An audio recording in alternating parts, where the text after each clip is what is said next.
Good people, let's start getting into our seats and getting this meeting started. All right.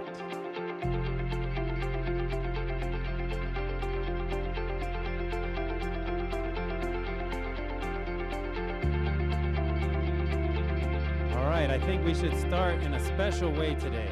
So everybody look up here.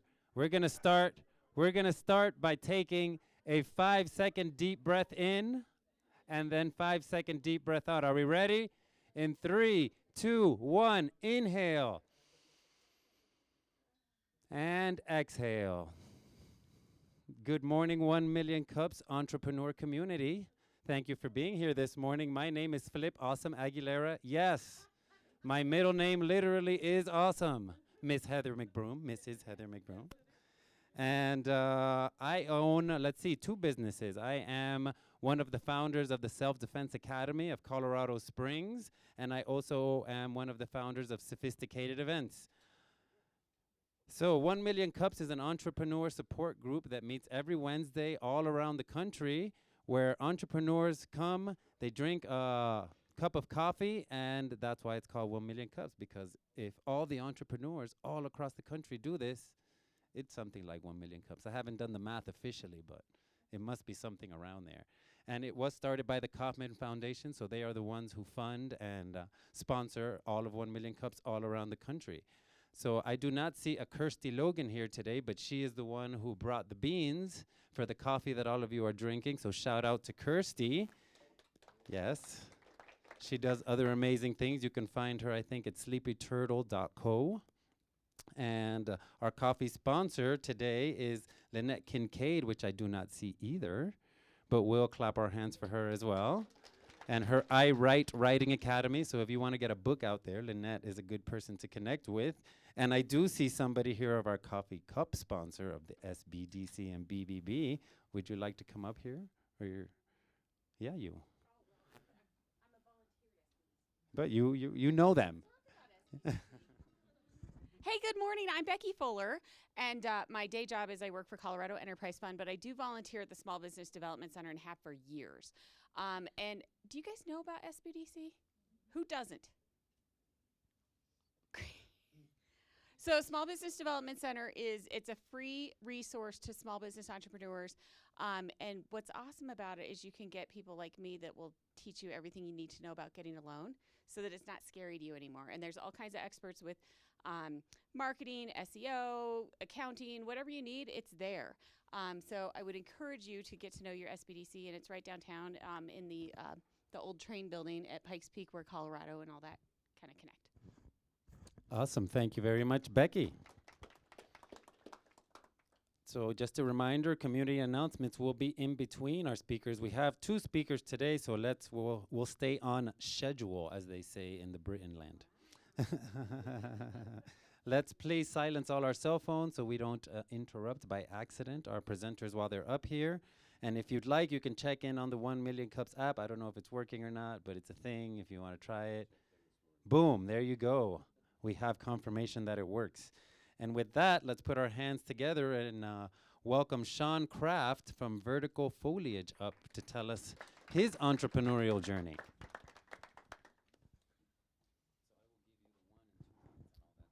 All right. Move this over a little bit. Okay, good morning, everyone. My wife and I started... Oh, sorry about that. My wife and I started Vertical Foliage.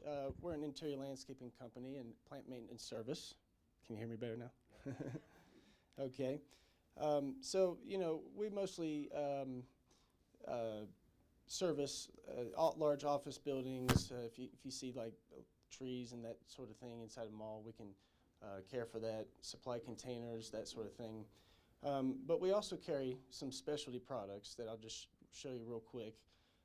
If anybody's ever seen a living wall, these are something pretty impressive, the sort of thing people put in like a hotel or a conference room, the sort of thing that kind of raises the value of your entranceway, impresses clients, that sort of thing. Sorry about that. There's some other pictures also behind like a reception desk. This is a room divider. living room divider. You can kind of use these in office spaces to make more private areas. And this is a living artwork picture frame. We have these, there's one downstairs in the lobby if you saw it. It holds enough water in the picture frame for about 4 to 6 weeks, so it really requires minimal maintenance, and all I do is fill it with water and they sit there and look pretty. So, but really what the important thing to understand today is biophilic design, what that is, and how that's different than, it's not just about plants. It's about much more than that, and it's helping our business evolve into something bigger than what we originally had planned. Biophilic design has to do with using the environment through direct nature, indirect nature, and place conditions. So like having contact with things like wood, stone, water, plants, and that sort of thing in your life. That's kind of direct nature contact. Indirect would be like through a window or like graphics on the wall, and place conditions, things like humidity and airflow, that sort of thing. So some of the things it does is it'll change the office environment. It'll change the humidity levels, the way the airflow is, the lighting, the sounds that that you have, and the smells in the room. And when I say like the sounds, that's kind of controls this acoustics and that sort of thing in that sort of environment. And it helps to create private areas to work and spaces to engage for other employees and clients. Some of the measurable benefits of biophilic design are things like reduced employee absenteeism, improved health, increased mood and feelings of well-being, improved productivity, increased employee engagement, and reduced stress levels. These are all things that have been measured and studied in science, and there's plenty of evidence to back these sort of things up. What I want to talk about is, real quickly, is the Amazon spheres. The reason Amazon built these was they wanted to inspire their employees there, and what I like is they wanted to create chance encounters with fellow employees that wouldn't normally take place in such a big organization. And this happens through creating private spaces in areas like the spheres that people come together and meet each other. If you haven't seen them, this is a picture of them. This little thing up here in the top left, I think they call that the bird's nest. This is Indeed. They've done a lot of biophilic design using natural materials, that sort of thing. I think they call this the oasis. They use natural patterns, that sort of thing on the wall, and non-repetitive patterns. Now, how our business is evolving is we're now seeing that it's important to provide a full experience rather than just have plants there. This sort of thing is like coming into an environment and you have sounds of birds, that sort of thing. The humidity levels balanced, made sure it's proper. The scents are correct. All the things that are uncomfortable in an office, the VOCs, they say. And so with that, we tried to find who our ideal clients were. And before, we were kind of searching for CEOs or managers of a building, maybe like a hotel, that sort of thing. But now we really are narrowing in on facility managers.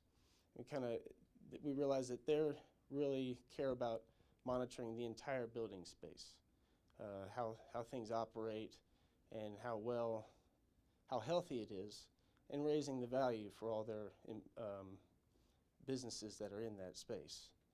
So one other thing that we're doing to make ourselves a better company is we're finding more innovative products that solve problems for these facility managers. I was going to go ahead and show you real quick some other quick examples. This is One North River, and these are apartment residences in Denver. This building here is being built right now as a hiking trail waterfall, that sort of thing inside it. Those are examples of biophilic design that they're incorporating today. All right, so our 6 minutes are up, so let's give them a hand for that part. And now we've got our 20 minutes of Q&A where you can get real deep into all this stuff. So I'll be walking around. All right, so now we know all about your business, but we didn't learn much about you. How'd you get into this? What's your passion? If you always had a green thumb? Sure, yes. Well, I graduated from University of Kentucky with a degree in landscape architecture. Environmental things, that's always been a passion of mine. I've done a lot of volunteer work and that sort of thing. And design. I love the idea of designing. Pretty much when it comes to graphics or designing an outdoor space or an indoor space, those are the kind of things that drive me. All right, beautiful work you do. Thank you. So I see that a lot of your design is done like for indoor facilities. Do you do anything outdoors?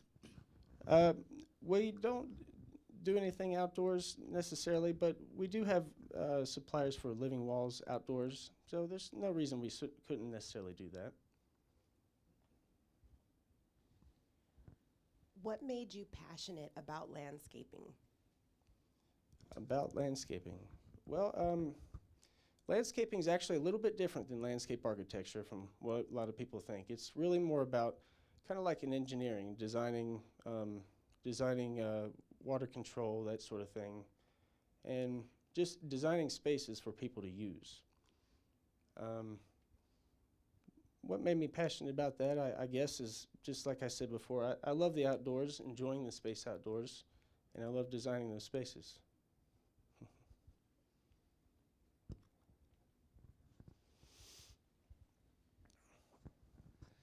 Now, for your interior designs, like I'm fascinated by your picture frame plants. What types of plants do you recommend for use in those? Well, just about every indoor plant that you would buy at a store worked pretty well in that system. It really is pretty amazing, and it doesn't even require a lot of light. If you've been down there, there's not a lot of light shining on it, and they've all maintained themselves pretty well. There's a few that I wouldn't recommend, but most indoor plants would work well.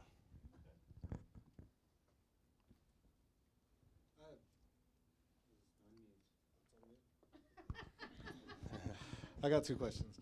One, when you design these, do you put the plants in place, or do you have to put it in place and then let it grow into the design? Oh, well, if you see downstairs when you see the living artwork frame there, it has a cassette inside of it, and it has a cloth in the back that draws water up from the tank. So I can take the cassette out, put the plants in it, put it back inside, and so if I ever need to change it out, I can take it out again and put a new plant in. Okay. And then with the acoustics thing, you had mentioned acoustics. Would you be able to put these, like let's say you wanted to build a theater, and would you be able to put those on and that be sound efficient for it, or would you still need to soundproof it? There are artificial living walls that would work much better for that because of the lighting reasons. But yes, there's a way that we can fix that problem with the acoustics using biophilic design elements. My question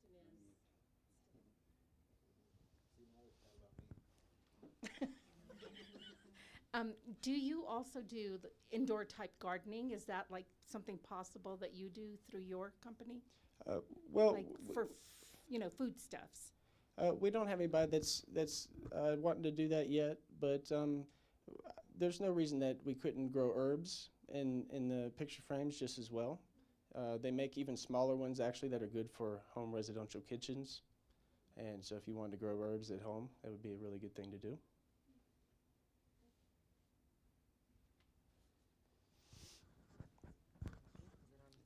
Okay. Hi, so how long have you had this business, and what made you want to be an entrepreneur and go into business for yourself and not like work for a garden center or something? Sure. Well, we've started this, I think it was over 2 years ago, and it really evolved into a lot of things because we couldn't make up our mind if we wanted to distribute or be a retail store or be a service company, all those things. So we're really, this year is when we're starting to take off the most. What was the second question? So what made you want to go into entrepreneurship and like run your own business? Well, I saw an opportunity when I worked for a local company. They had a lot of clients that had living walls, and they really didn't have anybody that supplied those sort of things. I knew that I really liked my job, and other employees really liked doing that job.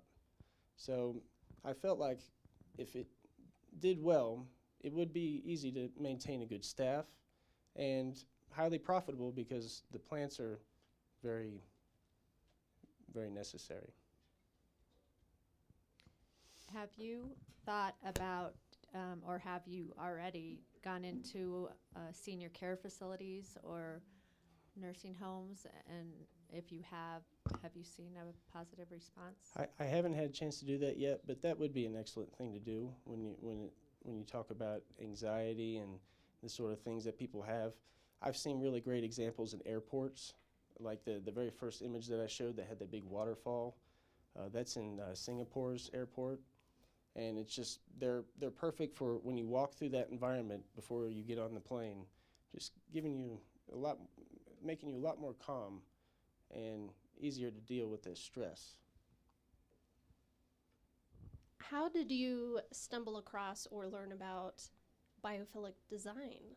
I've never heard it before. Well, that's a great question because biophilic design is used in several industries. I had a degree in landscape architecture. It's used in that. It's used in engineering, graphic design, interior design. And the way that is really it comes down to anybody who knows about the golden mean or the golden ratio, that sort of thing. It's all about the root of design and what humans, they want to be more connected with life.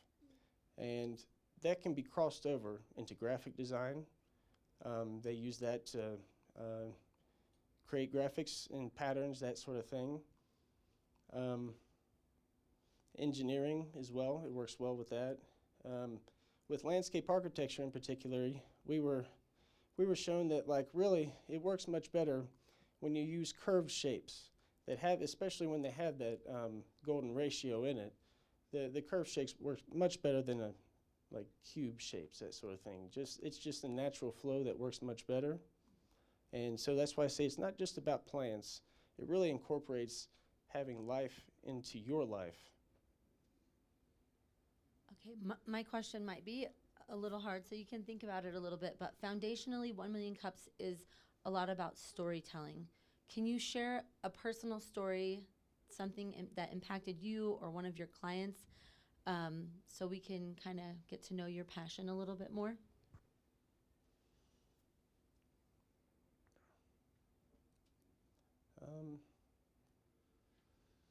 A story that impacted me.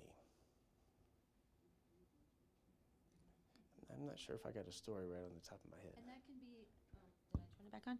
That can be, something maybe before you even got into this. So how long have you been doing this particular business or this particular line of work? Let's start there. I started in the interior plant service 3 years ago. Okay.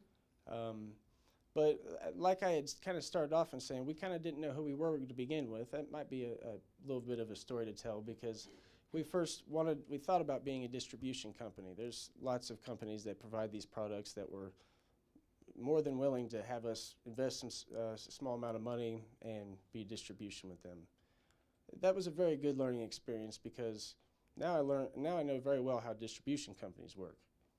The same experience went through with retail companies as well. I kind of thought I wanted to do that for a while. It seemed like it was a good opportunity. If you've ever been to a store that sells plants, they're just constantly churning out customers.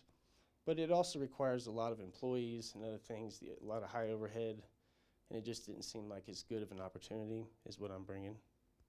And so that's in the last 3 years. What about before that? Is this some people's entrepreneurial journey leads directly to what they're doing now, and sometimes it has nothing to do with it. So was there anything from your childhood or school age or anything like that that led you to doing this, or that connects you back to something that you were doing before? Yeah, one other thing, I guess. When I was at the University of Kentucky, we spoke a lot about being certified for LEED and WELL. These are organizations that help your building get recognized for certain things, better healthy buildings. And we spoke a lot about that in class, and so that's something that I definitely encourage people to try to achieve, those certifications. It's something we can help them do with our products. Geo. So if you haven't figured it out yet, we're more curious about you than your business. So what I want to know is, what is your why?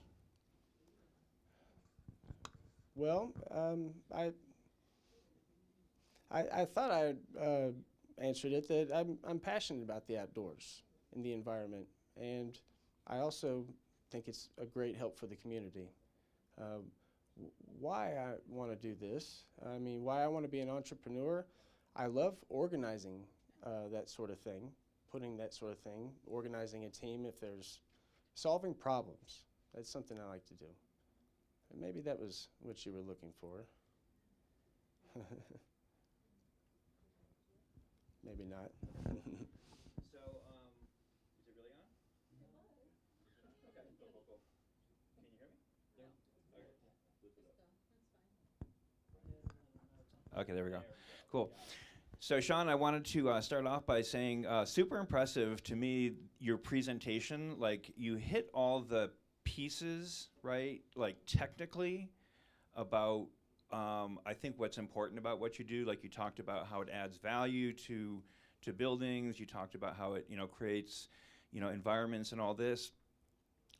My feedback, both to you and also this is, obviously a learnable thing for all of us, is a little bit like what Samantha was saying and other people are asking as well, is when it's turned into a story of actual people, it's way more engaging. And so, you mentioned something I never really thought about before in terms of how Google has, the reason why they've created biophilic environments. They didn't just do it to create something pretty. I mean, it's part of their branding, right? But then they created an environment where people could have what they call productive collisions. And this is a thing in the innovation world, and it's actually very, very commonly known within co-working spaces. And so, like you said, it's more than about the plants, and so creating spaces where people who are like engineers, innovators, people who benefit from just running into other people, they call it productive collisions, and amazing ideas come out of it. We have that happen in this building all the time. And so that's a super high value. The other thing, adding value to the building, super high value, but again, telling a story about it. Like, where does it happen? I mentioned to you, full disclosure, Shawn and I are working together on his marketing efforts, so we were just talking about the entry to Trump Tower in New York. It's like, whoa, holy shit, the thing is like, you're just in awe, right? And you've done a mini version of that for the Next Us downstairs, and that's kind of a pattern and a model, and it has a huge value to it. And so just, again, kind of telling story about that, my example is Trump Tower. You might have a different one. The one you showed with that crazy building being built in Denver, like, I want to know more about that, even if this is a little story. So that's my main feedback, is bringing a real life story. Like I said, same thing Samantha was saying. And, I think my recommendation would be to write it out, because it seems like it's not on the top of your head. So go ahead and write those stories out. I know you're a good writer, so write them out and insert them, because, like I said, your presentation was amazing and great. And particularly as a sales tool, it would be way captivating if you hit those points with like little stories about, what the environment's like to be there. It's not just about like, you know, in an abstract way being healthy. It's like you really feel it. Like, and it made me think about that with this building. It's like I realized I'm as happy here as I am in my home. And I have a beautiful home right now, but I'm as happy here because this environment is a biophilic environment. Yes, absolutely. So, yeah, good job. I apologize for if I didn't have all the personal information together. I did attempt to, but. How about now? Oh, sweet. Well, I don't care about you. I do want to know about your design. See, I think with your business, maybe the thing that would be the hardest from what I'm seeing is just keeping up, because you know you get a product out there that works real well, and then you just figure, hey, I got it, it's done, here we go. Do you have any design flow that is for improving the design, coming up with the next phase of the design? Here's a question. How about, do you have anything technology-wise that would let the person who has to fill that container know that, hey, it needs to be done, so that they don't have to know anything about plants, or they don't have to know anything maybe about technology, but it's like a light, you know, something like that. Do you have any kind of a feedback response currently, and is that the type of thing that you're thinking about for this waterfall kind of re-looking at it design for the future? Because it doesn't have to be done, but you know, that's what business is all about. Somebody will come out with a business that has a stupid light, and now you got to compete with them. So there you go. I'm not exactly sure what the question was. Do you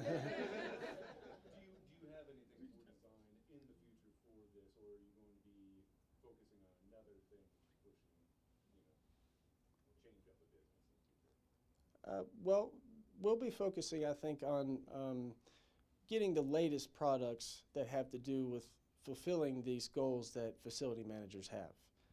They have newer products like living walls where they can force air through there, and it actually, they have data that it is cleaning the air.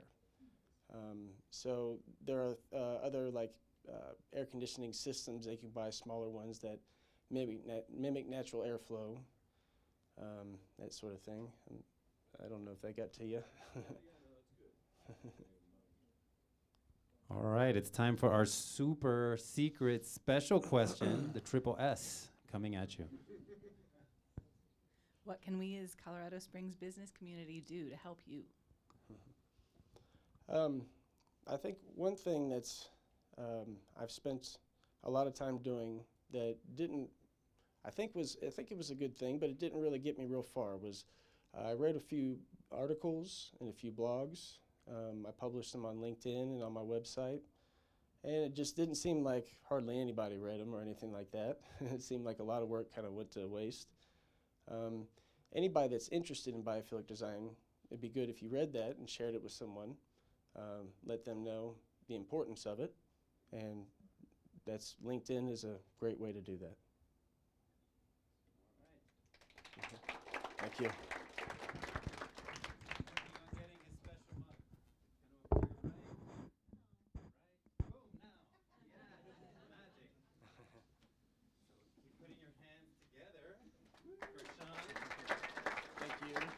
Thank you, Shawn, for putting yourself out there. You did a great job, I think. So keep up the good work. I love indoor plants. My wife does too. All right, so now it's our mid-presentation. Let's welcome our homie Kevin Fedde up and tell us about all this technology he's got going on here and all the things he does with it. All right. Well, hello, everyone. My name is Kevin Fedde. My business is Fedde Studios. I do, live production. I do videography, promo videos, social media videos, TV commercials, etc. I do photography. It's what I've done for the longest, but, moving more into the video side of thing. And I do drone photo and video. So if you need help with any of that, I'm a huge nerd and I'm pretty good at it. Thank you, Kevin. By show of hands, how many first-timers do we have here today? All right, thank you guys for being here. Welcome, I hope you come back. And let's raise our hands if we are organizers. Do we have any alumni organizers? We got one over here. So these are the people you need to ask if you want to get up on here and who get this thing to happen every week. Tag us on Facebook, Instagram, and YouTube if you'd like to see other presentations. And with that, if you have a community announcement, please line up over here. And remember, we're keeping them short, sweet, and sexy, our community announcements. Another 3 S's. The coffee is at full strength and ready to drink. Hi, everybody. Exponential Impact is accepting applications for our accelerator program. It's due on Tuesday. So if you know anybody with an emerging technology startup, blockchain, app development, AI, any of those, send them my way so I can answer some questions.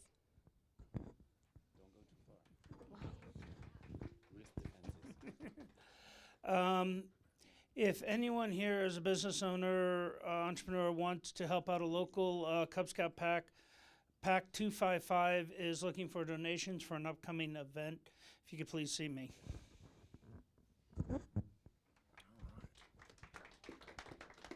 Hey, yeah. Well, small businesses sometimes don't go great. So if you're hungry, there's a food pantry that happens to be open on Sundays. And it's on King Street, right tucked out in the neighborhood over here. Feel free to come on by. It's at the Nazarene Church. It's on the side there. So every Sunday it happens to be one of the only ones that is open on Sundays for some reason. Like nobody's hungry then. People are hungry on Sundays. So I have a few announcements. Let's see here. So first is sophisticated event stuff. I think Nerd Night, the next one will be whatever the 3rd Wednesday of February is. And I think we have Lisa Lyncher is going to talk about why they allow fighting in hockey. And since we didn't do it last week because of the snow, we will have Cam, and she will talk about the science behind sourdough bread. And I will be also presenting on the history of jiu-jitsu and how that became the UFC that we see today. So that's what I have for that. Sophisticated event stuff. And then for Self-Defense Academy stuff, Coral's going to come here because there's no takedowns today. There's no takedowns today. But so here's the scenario, right? And this probably specifically happens to more women than men. But you're in an argument.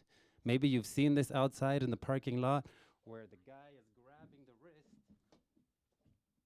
And if you know how to get out of it, no matter how hard I try to grab her wrist, she's going to keep taking them away.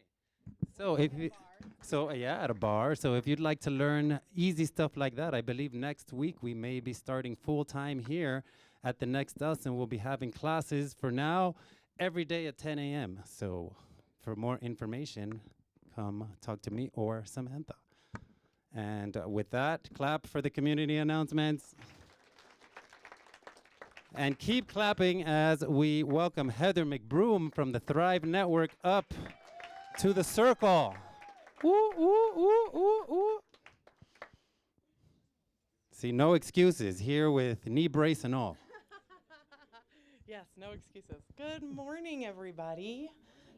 Thank you so much for coming, supporting 1 Million Cups. This is such a great opportunity for business owners to learn and to grow in their businesses. So I'm a huge supporter, and thank you all for coming. As he said, my name is Heather McBroom. I am the new executive director for a nonprofit called the Thrive Networks. So, thank you. So today I'm going to tell you a story about Thrive and how Thrive came to be, and then I'm going to tell you a little story about how I became involved in Thrive. All right. So the Thrive Networks is a local nonprofit that provides education to entrepreneurs. The mission of Thrive is to revitalize the southeast community of Colorado Springs through entrepreneurship. And how this came about is about 8-10 years ago, somewhere around there. There were 2 gentlemen. One was a southeast resident from southeast Colorado Springs. His name is Taj Stokes. And his friend Myron, who was a pastor that was new to the area, worked together, and they talked about what were the struggles that the community was seeing. For those of you that don't know, Southeast Colorado Springs is typically a community that doesn't have, they have a lot of barriers. They don't have a lot of resources. Typically, it tends to be the lower socioeconomic status part of town. And what they saw is a problem in the community. They wanted to help people who wanted to fix the problems in the community through entrepreneurship. So they created Thrive. And what the program started out as was really a mindset program. How do you identify issues in your community? How do you create solutions to that through entrepreneurship? How do you support one another and grow in the community together? And so that was really their focus. As it progressed, they included things like actually teaching things about entrepreneurship. So all of the things that you need to check off and do as an entrepreneur. And then most importantly, they realized that by building this organization, they were also building a community of people that could stay involved in each other's businesses and lives well past the program, and could continue to support each other and continue to support the community by hiring in Southeast Colorado Springs, by putting your business in Southeast Colorado Springs. So they were very, very passionate about this. I was asked to join the board in 2020 because I had a lot of businesses and helped a lot of entrepreneurs, and something I'm very passionate about. So they asked me to come onto the board with my expertise to help them develop Thrive even further. About a year ago, our executive director unfortunately had to leave the organization, and so two of us stepped down from the board, and this is how I got involved. I was approached by our board president, Yemi Mobilati. I'm sure many of you know him. And he had asked, he said, Heather, I need your expertise to come and develop curriculum. We want to make this program the best it can be. We want to make it even better than it is. We want to help more people learn about what it is to become an entrepreneur, but more importantly, be successful at it. So I, at the time, owned several businesses, and I went home and told my husband, hey, I'm going to sell my business and I'm going to do this. And he said, are you crazy? What are you doing? And so I think a lot of people who knew me in the community knew me as the entrepreneur. But for me, that ask really, when I thought about it, was a calling for me. It was speaking to who I am and what I wanted to be and what I wanted to do, which was make a bigger impact. Yes, I made an impact in my business with entrepreneurs, but I wanted more, and I wanted to help more people. And so this, to me, was a calling. There was a reason why I was asked to do it. So I sold one of my larger businesses, jumped on board at Thrive, work with an amazing team. We have 3 staff, and then we also have a team of entrepreneurs and alumni. And again, what we're doing is building community. Yes, in the program, you learn a lot of things. You're going to learn the mindset. You're going to learn what it takes for you personally to get ready for entrepreneurship. You're going to learn all of the steps of everything you need to know in your business. How many of you feel like there's too much to learn, right? There's a million things you need to know, and how do you get that information? So we're bringing that information to you. And then you get the opportunity to continue to build your community and give a pitch to the community. Our pitch night is open to the public. It is on our website, and we would love for all of you guys to come support our entrepreneurs whenever you are available. We run 3 classes per year. And so they get this opportunity to get up and talk about their businesses and get the support of the community, which is really important. Am I good? Testing, yeah. There we go. I think that was about 6 minutes. We had a little bit of a late start on our clock. So now we have 20 minutes so we can ask Heather about all the amazing things that she's been experiencing with Thrive. Yes.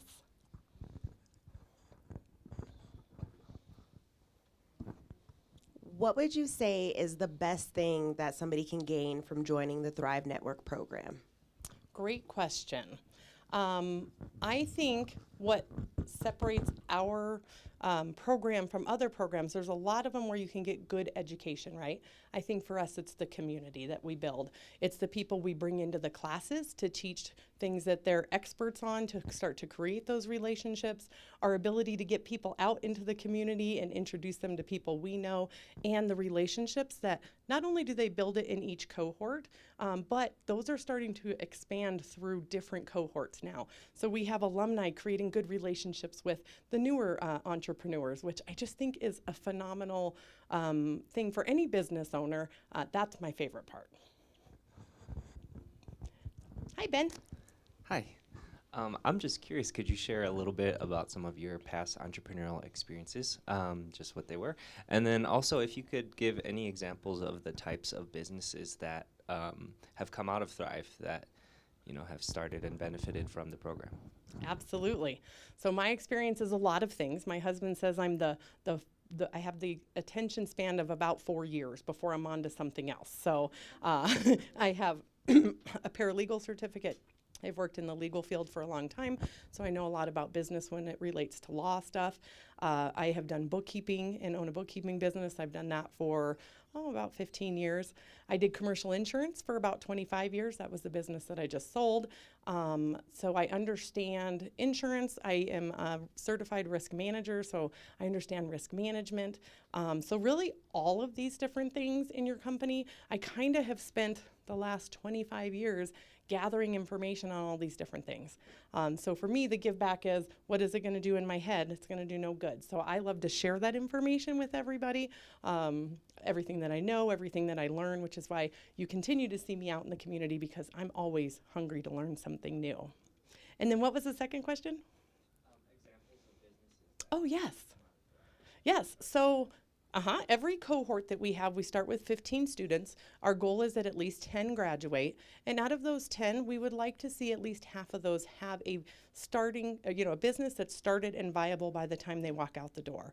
Some examples, even though it might take a little while, is childcare is a really big one. In fact, every cohort we've had has had at least one childcare person trying to open up a daycare center, which we all know we need because we're in a daycare desert. Some of the others are marketing agencies. I Write Academy, that's my girl. So yeah, it's really a mixture of everything. What makes you a good fit for the program is that you really have an idea, or you just started a business. We're gonna help you in those beginning stages. So we kind of call it like a pre-accelerator. But anybody who has an idea, we're gonna take you through the steps and determine, is it a viable business?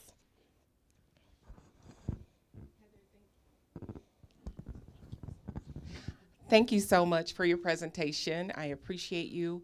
I know that you talked about what brought you to Thrive, but I'd also like for you to share with everyone, you know, the boards that you may sit on now, as well as the volunteerism that you've done. Yeah, so I don't currently sit on any boards. Thrive was my first board. I am very conscious of my time. I don't join anything unless I can contribute and be positive impact on whatever I'm doing. But I am an SBDC consultant. So like Becky said, the Small Business Development Center is a phenomenal resource. Sometimes people want to get to me and talk about things, and I'll put them through the Small Business Development Center because you can reach me for free through there as a free consultant. I also teach several classes at the SBDC, but currently those are the two main things that I do. I am involved in a bunch of chambers, but not currently on any committees with chambers. Hi, Ms. Heather. How you doing? Good. Good. I have a question for you. So, I wanted to know, like, you said for the southeast side of Colorado Springs. I want to know if it's just for the southeast side of Colorado Springs. I see you have a network here, Thrive, and how can people apply to doing this thing, and does it cost us anything? I love all that. Boy, you would think you were in our program. So yes, the Southeast is 80910, 80916. That is what our mission is, right? So we are geared towards that community. We also work with people that have criminal justice involvement. Now that doesn't mean it's closed to them, but they are going to get precedence to their application. If they have a viable business, they're a good fit for the organization, they're going to kind of get pushed to the top because that is really our mission and we want to stay true to that. However, once that's done, it is open to everybody else. So we have a selection committee, and they really do a good job at looking at the applications and talking with people to make sure that this is the right fit for them. And then we kind of go through the rubrics of scoring to see where they're going to fall. Our application process opens 3 times a year. You can go to our website and just fill out the interest form. Our next application is going to open up February 1st. We're excited because it's becoming more and more competitive. So we're excited to see how many applications we get this go round. We only take 15 entrepreneurs. So even if you didn't get selected, we always encourage that you reapply. It may be less applicants the next time, or you may score higher. We'll typically give you some tips on, how to answer the questions appropriately that would, give us more insight to what you do. And we're starting to do actual interviews with people to kind of see who is really a good fit, because you can't always tell on paper. Did that answer all your questions? Oh, as of right now, it is free. Woo! Yes. And my goal as executive director is to keep the funding coming so it can continue to be free for you guys.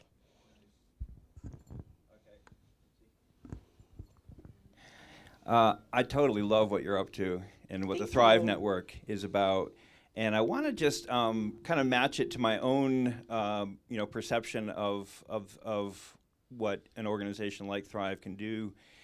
The thing that has really caught my attention recently, I'm getting ready to do some international travel, so I've been kind of obsessing with some travel vlogs, particularly like in Mexico. And one of the things that I observe, because I am a business consultant myself, this is where my attention goes, is I look and it's like they have these vast cottage industries, like street vendors. I mean, it's everywhere. It's obviously a major part of the Mexican economy, and my previous assumptions and wrong thinking was that Mexico is some kind of impoverished place. It's not at all. Their cottage industries really thrive. They really focus them around tourism. And so my question is, I believe in America we can learn a tremendous amount from countries that operate differently than we do in terms particularly of cottage industries, family-owned business and things like that. I think in America we think of startup businesses being something that's going to become some big corporation at some point, and that's the framework. So I'm curious, if you do something, or the organization as it's introducing the idea of entrepreneurship does something in particular about framing what it is in that regard, because it seems to me like you really are the organization's well focused to be a cottage industry incubator. Not a big business incubator, but a cottage industry incubator, which is, a lot of people don't realize how great cottage industry is. Every family could be a cottage industry. Yeah, so I would start by saying this particular program, the very first part of it, is geared towards anybody who is in those beginning stages of business, regardless of what their goals are, whether they're going to be that small cottage, solopreneur, entrepreneur. We're really going to take them through all those steps to determine what is the best path for them. What's also different about our program is after you've graduated, that's not it for you. We encourage our entrepreneurs to stay engaged in the program. We are coming up with higher level topics and education to keep them engaged and to keep them working on their businesses for those that do want to be that big corporation or really grow their businesses or have to quickly grow their businesses because they're in an industry where they're going to have to hire right away. So we try to stay engaged with them through whatever path it is that they decide in their business and be that resource for both.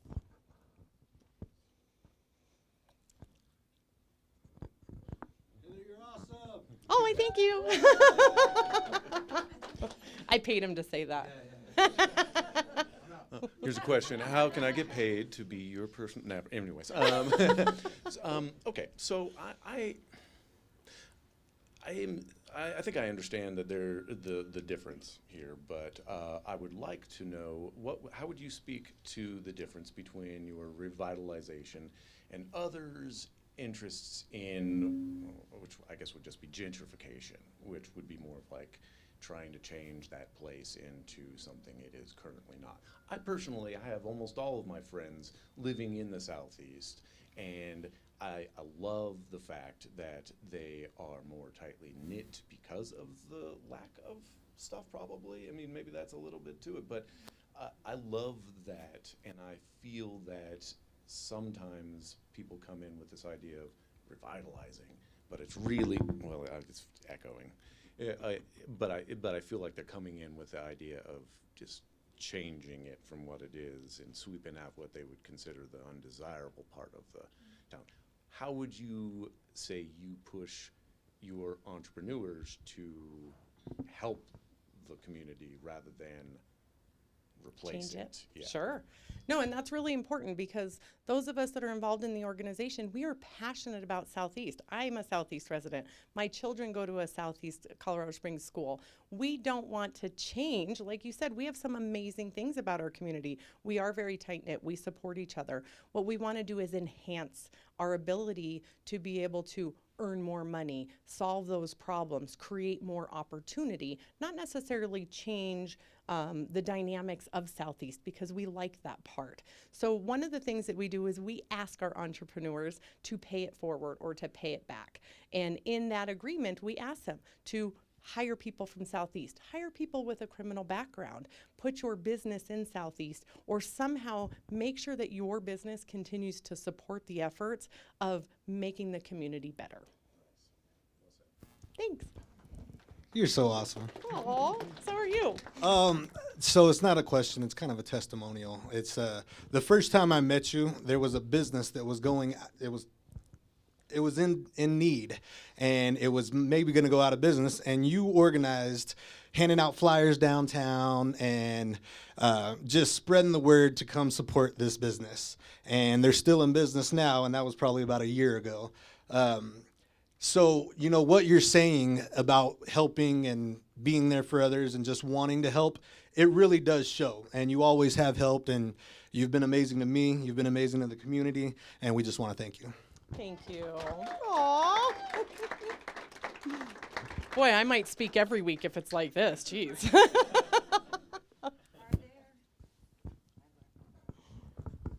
Am I on? Okay. Are there any Thrive alumni that are in the building that people who may have more questions can come and ask? Great question. So a couple things. You have a postcard on your table. You can go to our website and get more information. And then I'm going to have everybody who is a Thrive either alumni, current student, or part of our program raise your hand. Look at that. All of these people are available afterwards to answer any questions or anything like that. More questions? I can agree that it's an amazing program. It's done so much for everybody in our cohort, and it does create kind of like an entrepreneur family. So what would you say is, I guess, the main mission of Thrive when it comes to each individual entrepreneur? I think for us, it's to make sure that, one, they have the information and knowledge it takes to not stumble as much as some of us have on our own, right? So to give you those stories and that information to make things a little bit easier for you.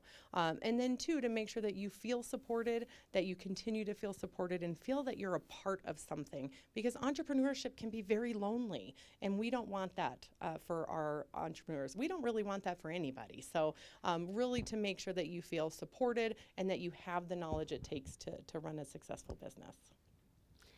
And maybe I missed this, so can you clarify, if someone's been in business for 5 years but they feel like they're missing something or they need kind of a reset, is there a guideline for like what stage of your business that you need to be in? Great question. So as you know, there's many other organizations that offer very similar programs, right? The great thing about my connections in the community is instead of competing with other people, we talk about where is it appropriate for you in different programs. So if you apply for Thrive, again, we're looking for that pre-accelerator, that I have an idea, maybe I registered my business, but I didn't really do anything with it. If you apply for the program and we've identified that maybe you're a little bit more advanced than the information information that we're going to give, we will connect you with other resources. For example, the Leading Edge at the SBDC is an amazing program. I took it, but they look for people who've been in business a couple years, have some data to bring with them, maybe developed a business plan once but never touched it again. So with my connections to the community, we can identify what are the best steps for you. And so we will give you those resources even if you're not a perfect fit for our program. But again, we're looking for that very beginning stages. One more question. So you mentioned business plans, and I wanted to know, what does Thrive do to help entrepreneurs with the business plan, as that's probably one of the hardest, yet the first thing you need as an entrepreneur? Yes, it is. And everybody goes, I got to do a business plan. So our goal at Thrive is to make sure by the time you graduate, you have a business plan. We do it in steps. So as we teach classes, we try to incorporate what in this class did you learn, or what from the homework you're going to do can you translate into your business plan. That way, when you're putting it together, it's not so daunting. We do the same thing with financials. So we want you to have a 3-year financial projection when you graduate. Again, as we're talking about things, we're talking about, are you going to outsource that? If you are, what's the cost? Are you going to do it in-house? What's the cost? What's the time associated with either one of those things? And then we want you to be able to have a business pitch so that you can pitch to investors or other people in the community about your business. And then, of course, you're going to graduate at pitch night. So those, I think, are the 3 main things that we really want you to take away from Thrive. During the whole process, we also work on the elevator pitch and being able to really explain your why, right? That's not an easy thing for people to do. We know what we do. It's hard to verbalize why. So we work a lot on the elevator pitches and understanding why we do what we do. Is there a way to get involved in Thrive and help out? I love that question. Absolutely. So there are a couple ways to get involved in Thrive. One, of course, we are a tax-exempt organization, so you can always support us monetarily if that is something that you're passionate about. We also have a mentorship program. So we like to pair our entrepreneurs with a mentor, someone in the community that they continue to have a relationship with after the program. So if you're interested in becoming a mentor, please see me afterwards and let me know. We will be holding a mentorship meeting here in the next week or 2 to get ready for the current cohort to designate their mentors. There are sometimes opportunity to come in and teach as an expert. So if there's something you're like, hey, I'm really good at this, this is what I do, what I speak about, you can always let us know, and we will make sure to keep you engaged. And then always coming to pitch night and cheering on the entrepreneurs and visiting their booths and supporting their businesses is a huge one.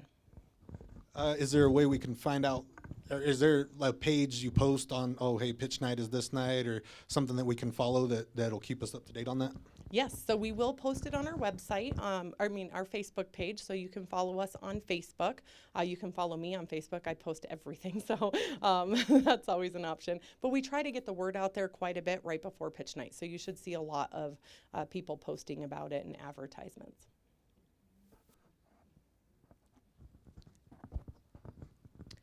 So Heather, thank you again for the presentation.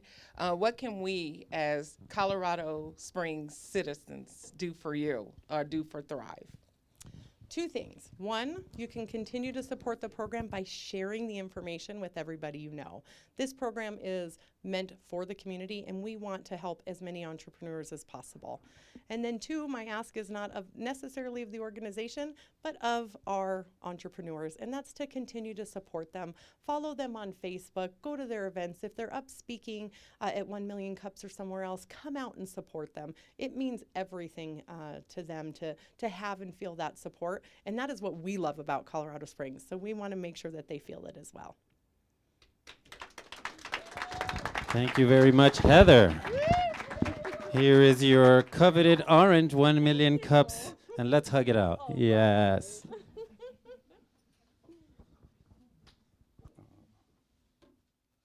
All right, so how were those presenters today? Oh, we learned a lot of stuff.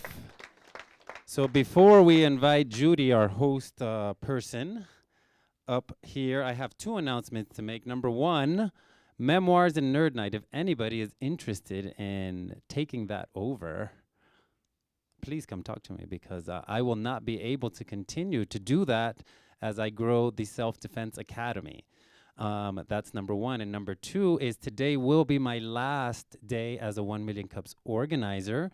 It's been an amazing journey. I love all the people that I've met through this room. It's been fantastic. But again, I need to focus on what I'm trying to create, and I'm sure I'll be back to tell you all about what it is I'm doing next. And with that, do you want the microphone? Yeah. Because it's, yeah. The offboarding is always like, sometimes the announcement needs to come from the organizer, sometimes from the other people. So I think now would be a good time to just, we'll take the mic for a second if anyone else wants to share. You know, as organizers, 2 to 5 weeks, or 2 to 5 hours per week. And Flip's been an organizer for just about 2 years, somewhere around there. More than 2 years or just under 2 years. We lost track because COVID did that to our brains, I think. But yeah, we get used to seeing the same people in the same spots, and then when people move out and other people move in, that's refreshing too. But do you want to share with us like some of your favorite parts? Like why were you an organizer for so long? Because that is a long time, right, guys? Well, if it wasn't for 1 Million Cups, I don't know that things like Memoirs and Nerd Night would have ever come into existence, because that's where I connected with so many of you, you know, and I'm just looking around the room at all the people who have presented on one of those 2 stages. And, you know, those 2 things have definitely filled me. And I hope the people who have been a part of it with just amazing energy, because, you know, what's better than sharing and learning and all that fun stuff. So I'm going to continue to do the same thing. It's just going to be with something that I feel has even more depth, if you can imagine that. So thanks again to 1 Million Cups for all of these things being able to manifest themselves at all. And I know we'll still see you here. Paul, do you want to say anything? I'm just going to pass the mic around a little bit. You don't have to. Okay. Yeah. Oh, okay. Here we are. Yeah, I want to say thank you to Flip and Samantha, because you two have been so amazing for this group. I've only been here since maybe August, but it's been such a great experience for me. I've been so encouraged and uplifted every time I've come. I've met new people. I have, you know, come in some days just feeling super low, like, how am I even doing this? Like, what am I even doing? And just being here with you guys and talking to you and hearing your stories and hearing, you know, it's tough out here and we're still going, has really, really helped me personally. And it's a big reason that I continue to come to this group. So I really appreciate both of you. How does anyone follow that? I love you, Flip, and of course, and I'm so excited for the 2 of you to start the Self-Defense Academy. So seriously, if you ever thought it would be really cool to say, I flipped Flip today, you should come to jiu-jitsu. Yeah, and I'll jump on that bandwagon. Just want to say thank you to you both. Opened me with open arms, helped me out. We've collaborated a couple times as well, too. Can't wait to see what happens in your future as well. So thank you. Yeah, no. Well, I just, you know, you guys were both organizers when I started, and now it looks like I may be the oldest one here. But yeah, thanks for setting a great example for it, and you know, just being who you are. All right, so with that, let's welcome Judy up to the front, and she's going to inspire us with her amazing Judy words, and let us know what this space is all about. Okay, thanks everybody. First of all, we always like to say thank you for coming here to support the entrepreneurs. Here, that's what we're all about. We are entrepreneurs, rooted in our personal, professional stories. We have our own visions, and we are passionately and intrinsically driven. And that motivation comes from within. We handle our own accounts. We make the most for our missions, and we conduct our dreams independently to the vibe of a cooperative mindset, which is the challenge in itself. We call it co-op autonomy. And here at the Next Us, we define the shift in paradigm. So thank you guys for being here. I'm sorry, I have 2 announcements real quick. So first of all, as 1 Million Cups, we try to rotate to different locations every year. So our year, I think we've officially been here a year now. So Next Us, amazing. And so December, March 15th, we will be at a new location. Our email system is still not working. We put in a ticket to get it fixed, but keep in contact. Just follow us on Facebook. I think that's going to be our main source of communication until the email system can get back up, because we have about 2,000 followers, and we're not going to text all 2,000 of you guys, okay? You did? Okay. So some people are getting it, some people are not. We don't know why. So thank you for letting me know you got it. Did anyone else get it? It went out on Monday, I think. So 1 out of 40 people got it. We'll take it. The other thing, I wanted Judy to stay here just so that everyone can feel the support that we have too. So as 1 Million Cups, like someone said, there's always new people here. There's always another opportunity, someone to collaborate with, someone to get an idea from. Like Heather said, when we have ideas that we can't use, we want to give them away to someone that will use them. When Flip and I talked about the Self-Defense Academy, he's already been running classes for the adults for over 2 years. So he runs a course here every Wednesday. Judy's a student.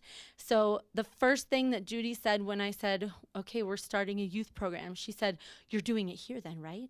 And I was like, that's what we're hoping. So this is the kind of, like, I feel like Judy is one of our first, like, sponsors, investors. She's not, yeah, exactly, supporter. So, if anyone knows how much a retail space is, that's really the biggest obstacle. Like, how am I going to afford $5,000, $10,000 just for rent month to month? Like, that's impossible for some business people. But having an arrangement that benefits them and her and us makes it possible. So this is our home for the Self-Defense Academy. So we don't have to, we love Flip's garage, but we're glad to be out of the garage. So thank you, Judy, for, yeah, it's amazing. We never get hurt, which is great. There's padding everywhere, but still it's nice to have like that space. So if it weren't for Judy, this would have taken a lot longer, but it feels like it happened overnight. So thank you, Judy.